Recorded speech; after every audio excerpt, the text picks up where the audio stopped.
Gandang hapon sa inyong lahat. Update po tayo sa ating mini garden at sa aking mini farm. O, diba, namumulaklak ang aking mga rose.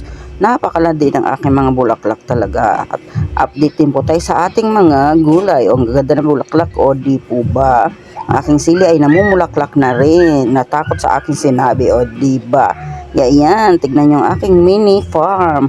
Ang aking laing, yan, napakalandi. Anak ng anak, napakarami. Ilang piraso lang yan ang aking tinanim, pero tignan nyo po, napakarami na. Aking malunggay ay may nabukol-bukol na rin, o di ba? Ang aking pipino diyan, yan ang aking pipino, yan buhay na. Tsaka yung kangkong, ang palaya ulit, o di ba? Tignan nyo ang aking mga malunggay, buhay na po lahat yan, napakasarap. At saka yan po, talong, malaki na rin, o di ba? Napakasarap sa pakiramdam na may mga tinatanim tayo, at sa susunod ay tayo mag-aanin na. Tingnan yung aking laing, napakarami na po niyan, o di ba? Napakarami. At saka ang aking ampalayaan na nagsisimula ng gumapang. Ayan, update sa ating mini farm.